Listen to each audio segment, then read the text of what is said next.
Diane Arbus was my mother, which means that the way in which I knew her was in terms of a kind of familiarity that I took for granted, as you have to if you live with somebody.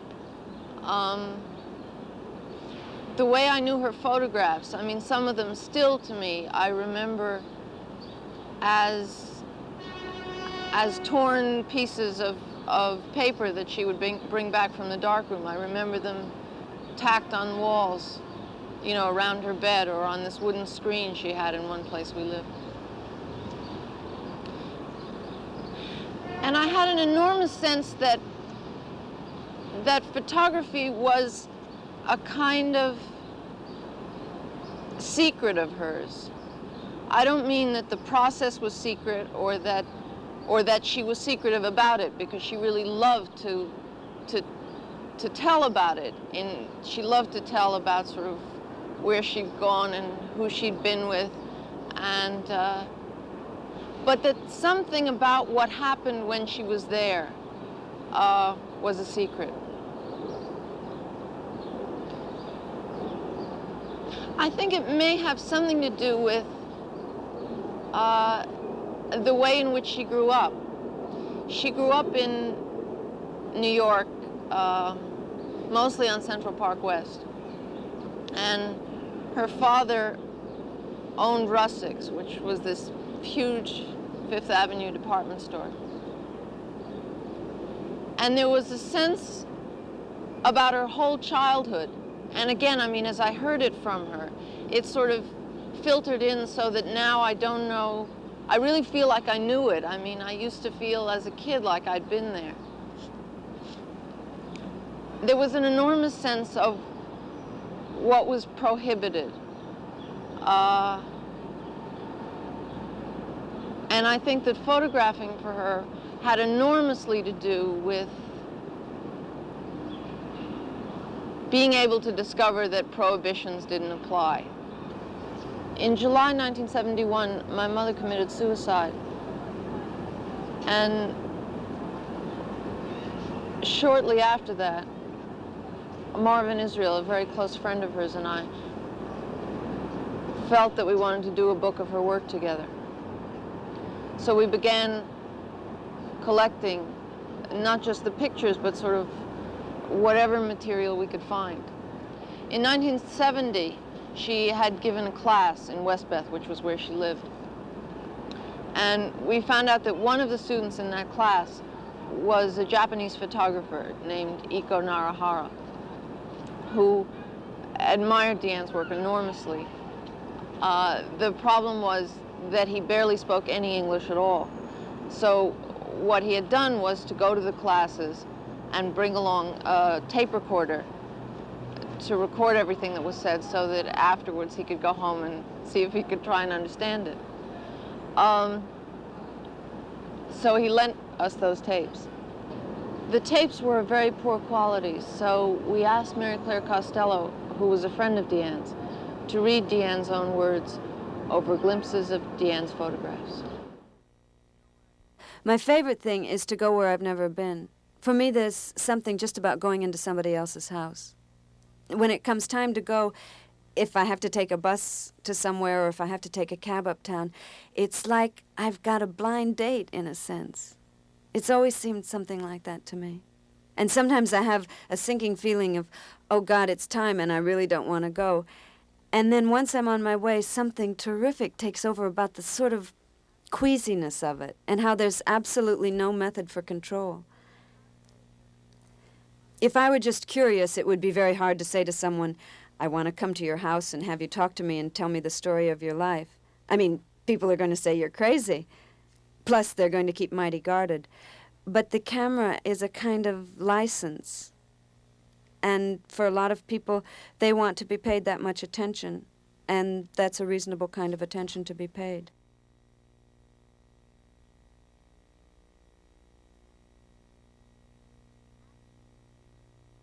Actually, they tend to like me.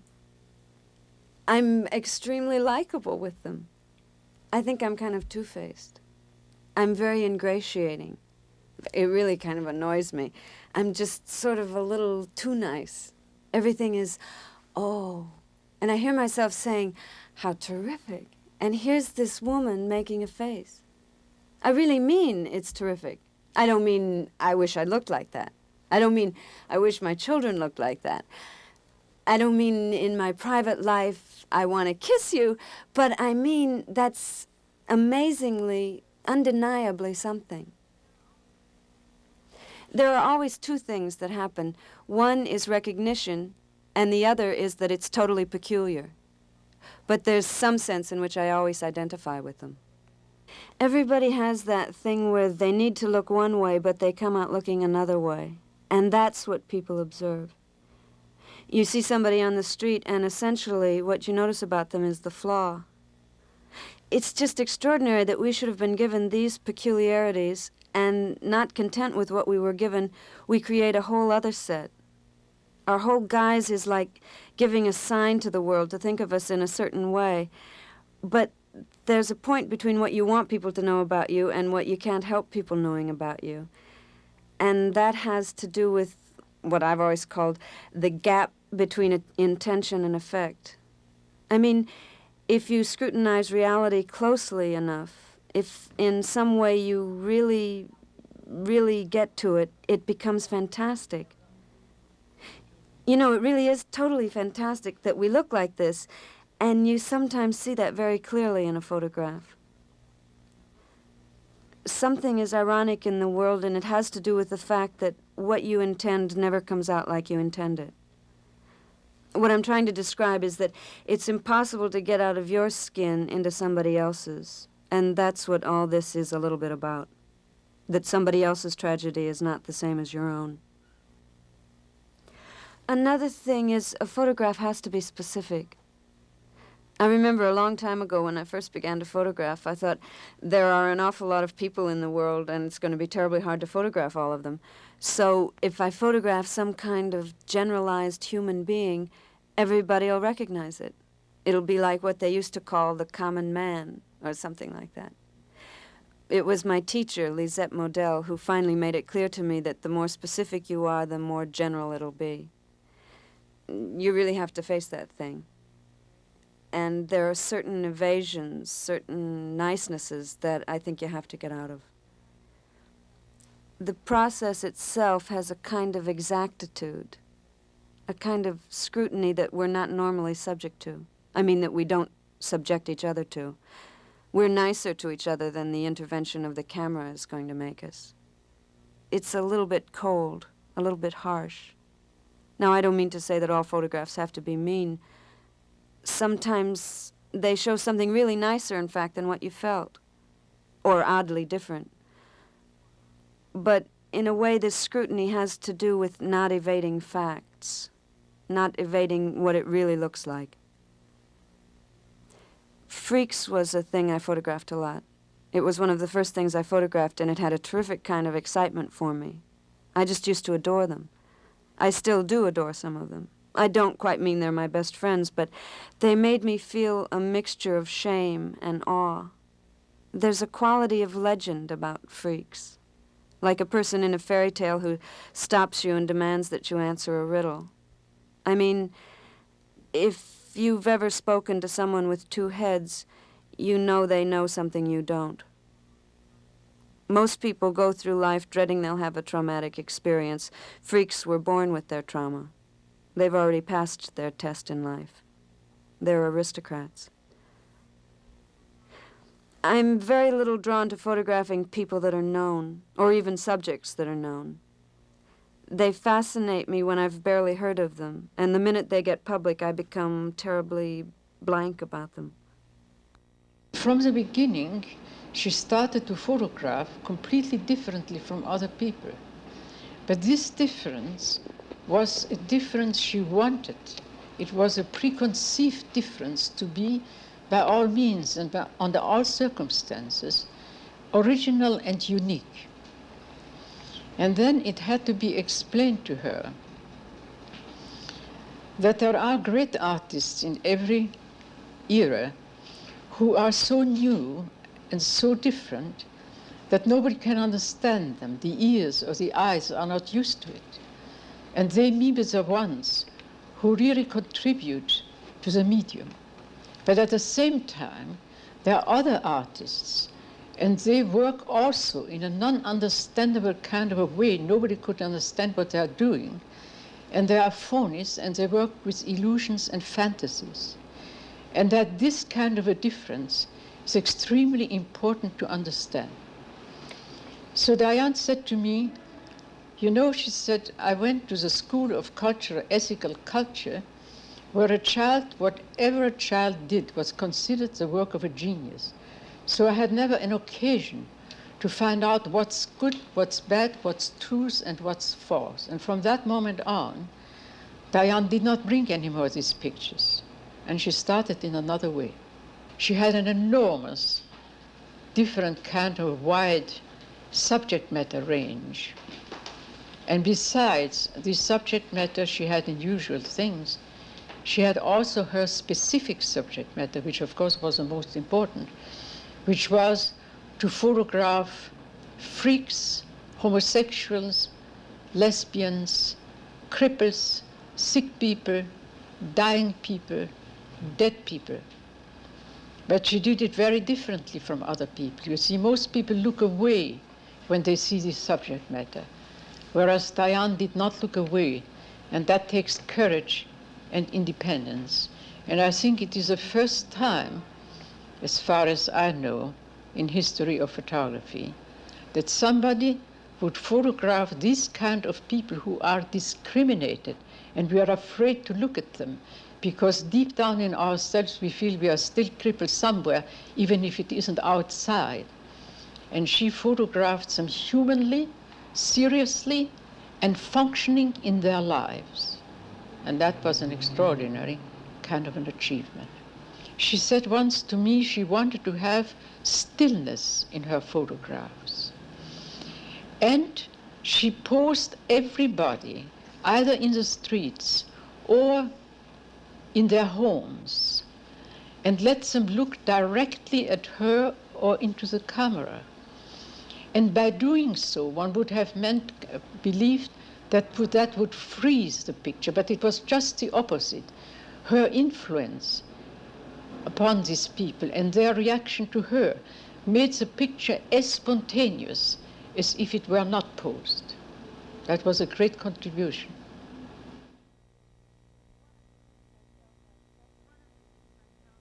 One of the things I felt I suffered from as a kid was I never felt adversity. I was confirmed in a sense of unreality, which I could only feel as unreality. And that sense of being immune was, ludicrous as it seems, a painful one. It was as if I didn't inherit my own kingdom for a long time. The world seemed to me to belong to the world. I could learn things, but they never seemed to be my own experience.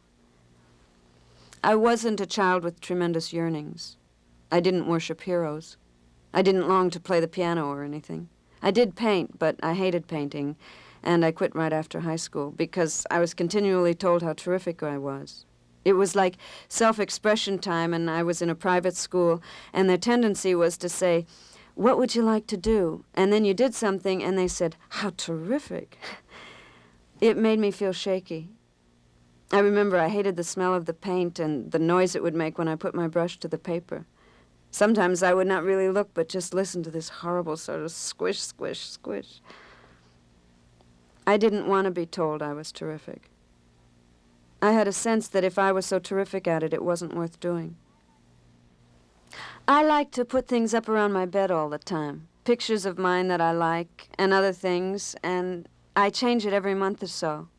There's some funny subliminal thing that happens. It isn't just looking at it, it's looking at it when you're not looking at it.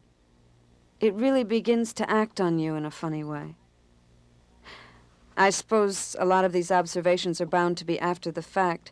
I mean, there's nothing you can do to yourself to get yourself to work. You can't make yourself work by putting up something beautiful on the wall, or by knowing yourself. Very often, knowing yourself isn't really going to lead you anywhere. Sometimes it's going to leave you kind of blank, Like, here I am, there's a me, I've got a history, I've got things that are mysterious to me in the world, and I've got things that bug me in the world. But there are moments when all that doesn't seem to avail.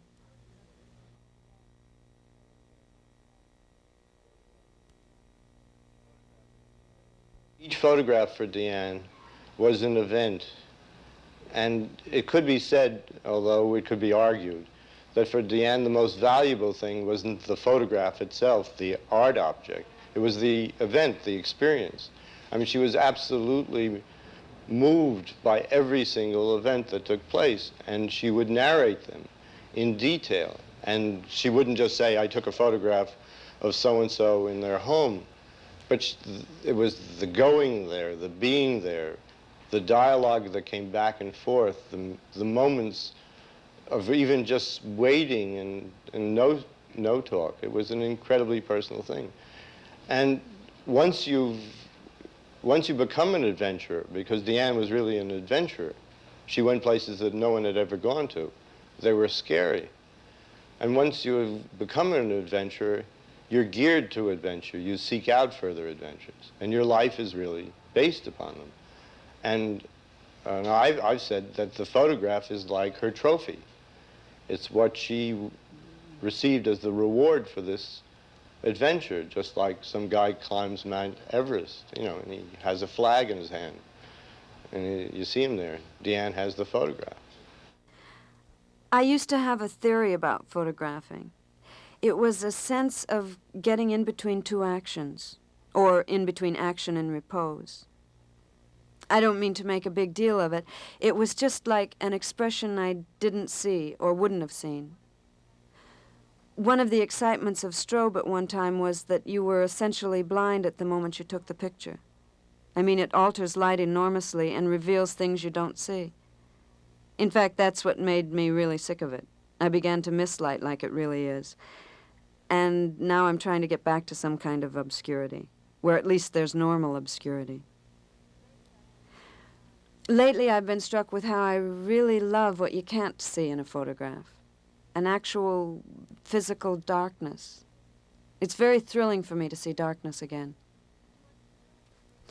What's thrilling to me about what's called technique, I hate to call it that because it sounds like something up your sleeve, but what moves me about it is that it comes from some mysterious, deep place. I mean, it can have something to do with the paper and the developer and all that stuff, but it comes mostly from some very deep choices somebody has made that take a long time and keep haunting them. Invention is mostly this kind of subtle, inevitable thing. People get closer to the beauty of their invention. They get narrower and more particular in it. Invention has a lot to do with a certain kind of light some people have and with the print quality and the choice of subject. It's a million choices you make. It's luck, in a sense, or even ill luck. Some people hate a kind of complexity. Others only want that complexity. But none of that is really intentional. I mean, it comes from your nature, your identity. We've all got an identity. You can't avoid it. It's what's left when you take everything else away. I think the camera is something of a nuisance in a way. It's recalcitrant. It's determined to do one thing, and you may want it to do something else. And you have to fuse what you want and what the camera wants. It's like a horse. Well, that's a bad comparison because I'm not much of a horseback rider. But I mean, you get to learn what it will do. I've worked with a couple of them. One will be terrific in certain situations, or I can make it be terrific. Another will be very dumb, but sometimes I kind of like that dumbness. It'll do, you know. I get a great sense that they're different from me. I don't feel that total identity with the machine. I mean, I can work it fine, although I'm not so great, actually. Sometimes when I'm winding it, it'll get stuck or something will go wrong, and I just start clicking everything, and suddenly, very often, it's all right again. That's my feeling about machines. If you sort of look the other way, they'll get fixed, except for certain ones. Very often when you go to photograph, it's like you're going for an event. Say it's a beauty contest. You picture it in your mind a little bit, that there'll be these people who'll be the judges and they'll be choosing the winner from all these contestants. And then you go there and it's not like that at all. Very often an event happens scattered, and the account of it will look to you in your mind like it's going to be very straight and photographable. But actually, one person is over there and another person is over here, and they don't get together. Even when you go to do a family, you want to show the whole family, but how often are the mother and father and the two kids all on the same side of the room, unless you tell them to go there? I work from awkwardness. By that I mean I don't like to arrange things. If I stand in front of something, instead of arranging it, I arrange myself. I remember one summer I worked a lot in Washington Square Park. It must have been about 1966. And the park was divided. It had these walks, sort of like a sunburst, and there were these territories staked out. There were young hippie junkies down one row. There were lesbians down another, really tough, amazingly hardcore lesbians. And in the middle were winos. They were like the first echelon. And the girls who came from the Bronx to become hippies would have to sleep with the winos to get to sit on the other part with the junkie hippies. It was really remarkable. And I found it very scary. I mean, I could become a million things, but I could never become that, whatever all those people were. There were days I just couldn't do it. And then there were days I could. And then having done it a little, I could do it more. I got to know a few of them. I hung around a lot. They were very much like sculptures in a funny way. I was very keen to get very close to them, so I had to ask to photograph them. You can't get that close to somebody and not say a word, although I have done that. I have this funny thing, which is that I'm never afraid when I'm looking in the ground glass. This person could be approaching with a gun or something like that, and I'd have my eyes glued to the finder, and it wasn't like I was really vulnerable. It just seemed terrific what was happening. I mean, I'm sure there are limits. God knows when the troops start advancing on me, you do approach that stricken feeling where you perfectly can get killed. But there's a kind of power thing about the camera. I mean, everyone knows you've got some edge. You're carrying some slight magic which does something to them. It fixes them in a way. I used to think I was shy, and I got incredibly persistent in the shyness. I remember enjoying enormously the situation of being put off and having to wait. I still do. I suppose I use the waiting time for a kind of nervousness, for getting calm, or, I don't know, just waiting. It isn't such a productive time. It's a really boring time. I remember once I went to this female impersonator club, and I waited about 4 hours, and then I couldn't photograph, and they told me to come back another night. But somehow I learned to like that experience because while being bored, I was also entranced. I mean, it was boring, but it was also mysterious. People would pass. And also I had a sense of what there was to photograph that I couldn't actually photograph, which I think is quite enjoyable sometimes. The Chinese have a theory that you pass through boredom into fascination, and I think it's true. I would never choose a subject for what it means to me or what I think about it. You just choose a subject, and what you feel about it, what it means, begins to unfold if you just plain choose a subject and do it enough. So much of photography has been concerned, perhaps especially in recent decades, with making the photograph look good, almost with a kind of visual athletics, perhaps. With formal games that can be played so well and so enchantingly and fascinatingly with photography, or with more peripheral problems, such as how to make photography look like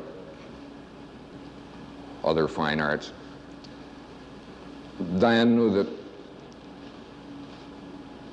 Edward Steichen said once that photography was born perfect.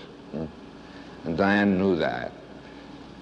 She knew that at its absolutely simplest, most primitive, most direct and unembellished way, the problem for the photographer was simply to understand absolutely and with precision and with sensitivity and with complete clarity what it was that was out there that you were looking at, and what were the secret meanings that exist wherever one looks, if one looks with enough intelligence and enough wit and enough precise enough intuitions. The influence that she's had has been simply enormous, because it looked, when all of us, when we first looked at Diane's pictures, it was almost as though we were starting again, as though we were back in the days of the daguerreotype, or back in the days of Matthew Brady, and it was a new, fresh, unused medium again.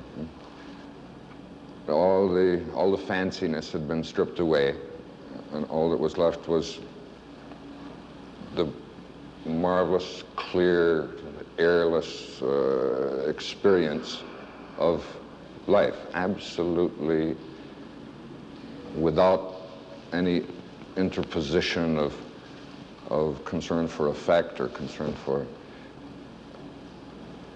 in a sense, any concern for art. That's not really true. She was always an artist, and she knew she was an artist. Her way of being an artist, was to conceal that fact as fully as she could from us when we looked at the pictures. The thing that's important to know is that you never know. You're always sort of feeling your way. One thing that struck me very early is that you don't put into a photograph what's going to come out, or vice versa. What comes out is not what you put in. I never have taken a photograph I've intended. They're always better or worse. For me, the subject of the picture is always more important than the picture, and more complicated. I do have a feeling for the print, but I don't have a holy feeling for it. I really think what it is what it's about. I mean, it has to be of something, and what it's of is always more remarkable than what it is. I do feel I have some slight corner on something about the quality of things. I mean, it's very subtle and a little embarrassing to me, but I really believe there are things which nobody would see unless I photographed them.